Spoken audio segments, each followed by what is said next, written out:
nice date, or does the billionaire space race maybe influence that?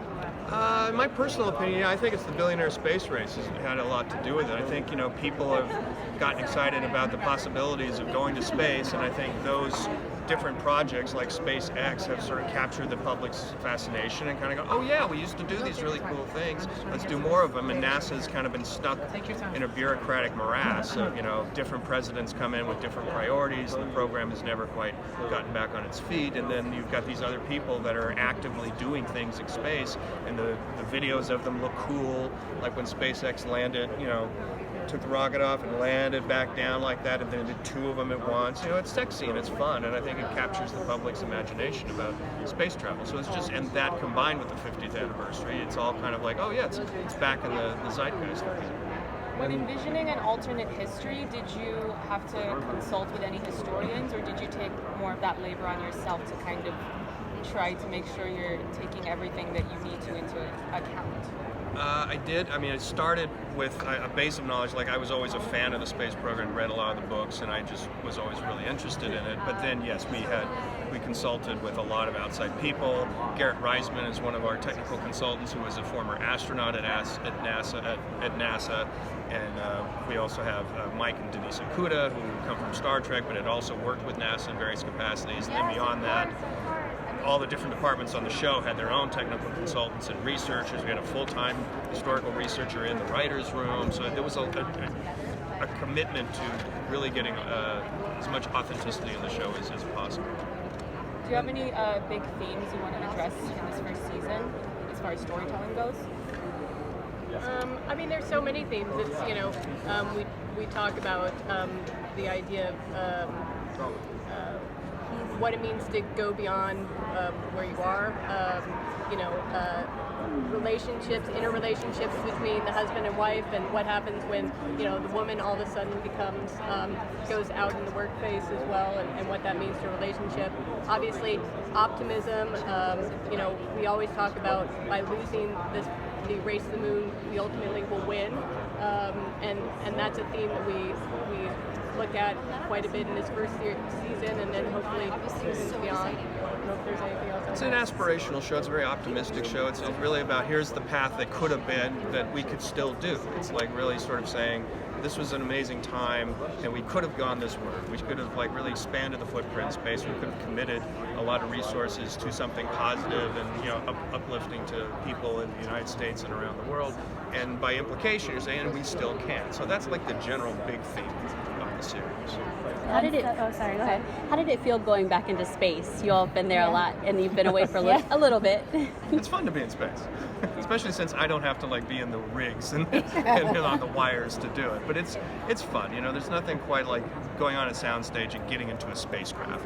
It's just, it's a childhood kind of fantasy where you can really just put yourself there. We had a moon base, in season 1, and it was completely contained. So when you walked in and there was actually a backing out the window that looked like the moon, you were there. You were on the moon, and it was really kind of special and cool and really fun. It was just as cool as being on the Battlestar Galactica or the Starship Enterprise at times. You could just kind of imagine that you were really in space, which was really fun. Also, I think, certainly Battlestar Galactica was obviously fictional. I think certainly for someone like Ron, who loves space and also loves history, it's such a perfect blend of the two. And also, I know Ron talks about, his memories of where he was when they landed on the moon in '69, and I think that must be fun for you to kind of revisit that. By revisiting, because you may remember it vividly or more, but you also have to have research about the 1969. And you see what's happening now. Can you do a comparison in terms of right then everyone was rooting for NASA, it was this big race, and now, as we established, there is also this excitement for space in general. Do you see any comparisons in terms of enthusiasm for that? A little bit, because there's just something about the effort to leave the planet that excites people. It's sort of built into our DNA. For literally thousands of years, we've looked up in the sky and looked at the stars and the moon and thought about what would it be like to go there. And then when you see men and women actually doing it, everybody kind of leans forward, because it's such a a compelling leap of the imagination, something you can see with your eyes literally every day, every night, that you can't touch, and then someone is going to actually do it, and it's just like it's a thrilling kind of moment, and I think it thrilled people in '69, and it thrills people today. Can you talk, because I know that with the reimagination of some of the plot points, you were going to be seeing like the first woman on the moon. That's going to be the little shift a little bit. So can you talk a little bit about that and how you guys decided to go with that? Well, once we said let's make an alternate history, and you're going to pivot, like things are going to change. The Russians are going to beat us to the moon.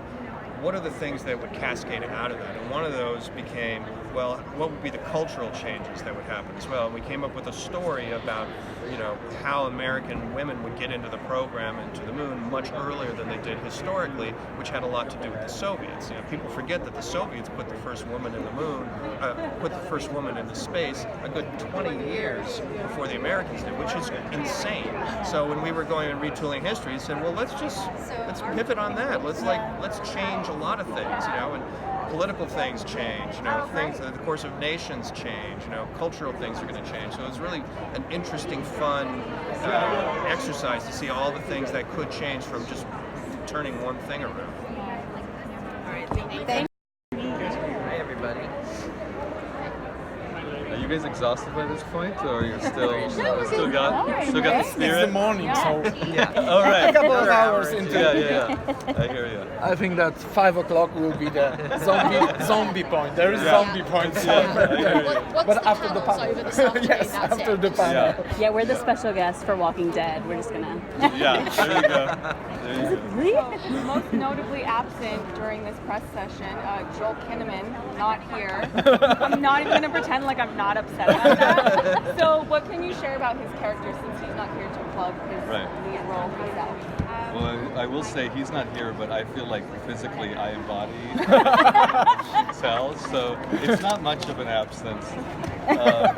Yeah, what can you say about his? I mean, Joel, casting him was really one of the highlights of this process. He's one of these actors that, I don't know, there's something different about him.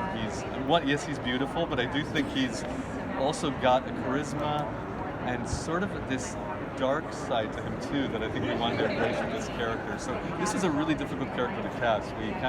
It took months, and the moment he became available, we just pounced and went after him. And his excitement for the show, as you'll see soon, is palpable. Like, it really did encourage us and help with our whole cast, our whole ensemble. I mean, there's a lot of actors in the show, and to have a guy like that be able to embrace the idea of an ensemble helped with everything. So it was great. And his character really embodies that sort of prototypical astronaut of that era. This sort of masculine aviator, sunglasses, drives a fast Corvette. But a historical detail we discovered as we were developing the show helped us reframe him, because we discovered that the Apollo 10 mission, which was basically a dress rehearsal for the Apollo 11, it got almost all the way to the moon, and they just didn't land. They just circled and came back. And we thought, well, if the Russians had beaten us to the moon, what would the feelings be about that crew that had almost done it? And if they had been able to go for it, how would, and so Joel is the commander of that mission, and the sense of regret and, the what if of his character really drove his presence in the show. Can you tell us a little, how did this show come to be? Like, how did this process start? There's just this magical moment. No, I'm kidding. It was, we were developing with Ron. We were trying to find a project, and we were actually talking about doing a Western together at the time. Western. Yeah. Oh, great. We're obsessed with Westerns, and Ron is too, so we shared that. And as we were discussing this project, Ron had mentioned that Apple was interested in doing a space show. And of course, Matt and I, we have a long history of obsession with NASA, in the early days of NASA, and a lot of the stories and characters in NASA that have been forgotten by history. So we kind of started talking to him about it, and he talked to us, and the excitement of it led to a lot of what the show ended up becoming. So I think Apple being a service that's launching using this platform is almost the perfect fit. And there was something about the show early on that there's a kismet to it. It always made sense. It came together very easily. but it felt like the right time to do a show, an optimistic show about history. And yeah, it's been a wild ride, honestly. It happened so fast. By the time we knew it, we were like had a lunar surface on a soundstage with Joel Kinnaman in a spacesuit, and it was incredible. I mean, it's incredible to already be here and done with season 1, so it's special. And then going from the Western to a space, and then realizing you have Ron D. Moore and Maril Davis at disposal, like, what went through your head with that? It was just such a pleasure. It's the great pleasure of our career to work with them, because it's just we see things the same way, and we have such a similar sensibility, and it's a rare thing to find people you can work with that you just immediately get along with and spur each other creatively, you know. I think I don't know, it's just been great. Yeah, we've been fortunate in our career to work with really people. We worked with Jason Katims, Noah Hawley on Fargo for the whole run of that, which is incredible. So Ron Moore, it was really this thing of like, oh my God, when we heard he wanted to work with us and we started meeting, it was that instant thing where all we could keep talking about is history, you know, and like what happened in the past. So immediately we felt there's something here we can tap into. And I think television is a collaborative medium. And his openness, I mean, the guy speaks for himself, his past. So his openness to co-creating this with us and really involving us in every aspect of it it's been incredible. He's been an incredible partner. And Maril, too. I mean, their success speaks for itself, I think. So we're just trying to push ourselves through the door at this point. This is our first show we've created, so it's a different experience for us. So. How is that journey been? Because you guys have done like Entourage, Fargo, Umbrella Academy, and now this is something, you know, very different. So how is that? There is Space Boy in Umbrella Academy, Yeah. so there was movie. Yeah. There's a UFO in Fargo. Yeah. So it's always been That We've was kind of been leading up to it. a UFO in Fargo. I'm still like, what? Yeah, we were that way too. Yeah. Like, we were like doing UFO. It was like a challenge. Let's just do it. Just throw it in And there. also the bowling alley in season 3. Oh yeah. Oh yeah. Yeah, that was fun. No, I think it's interesting because as different as those shows are, there is a weirdness to all of them that I think we embrace in our writing, a dark reality. Fargo especially, I think Fargo was really the first show where we found our voice. Was at this, okay, because we started out in comedy and we never could find our feet in it. Fargo was a way for us to do a drama that had comedy in it, and it spoke to us. And I think this show kind of takes that lesson as well. It's like, you know, there's so much TV right now. I remember in the Fargo room, the biggest insult you could give someone was, "That sounds like TV." And in this show, it's kind of continued, you know, where we challenge ourselves to break the mold of television and do something truly new and refreshing. I think this show, in ways that I'm still discovering, it really has done that. I mean, it's a very different kind of show. Episode to episode changes dramatically.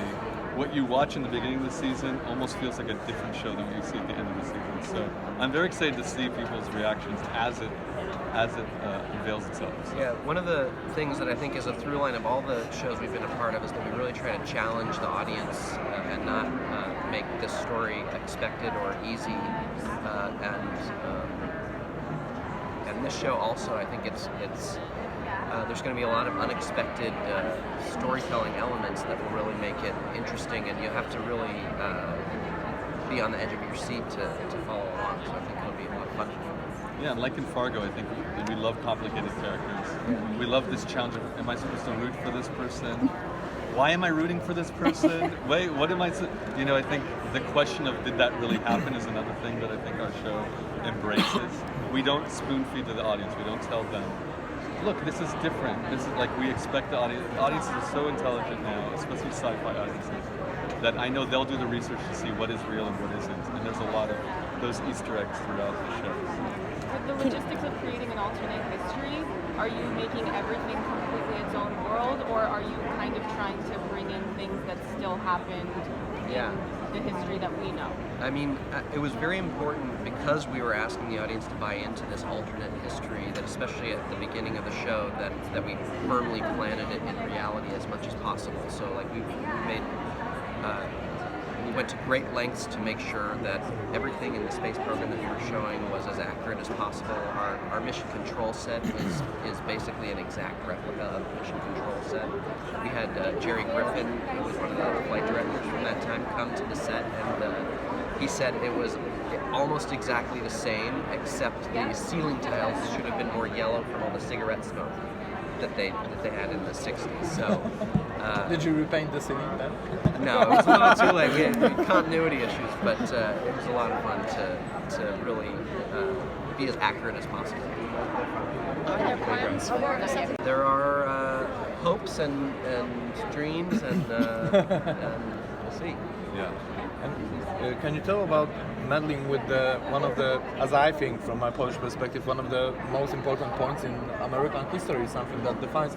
So winning the race, from where did it came that it could be changed, and that from what we hear, it could be a good thing that yeah, I mean that's they lost. One of our mantras on the show was by losing we wind up winning.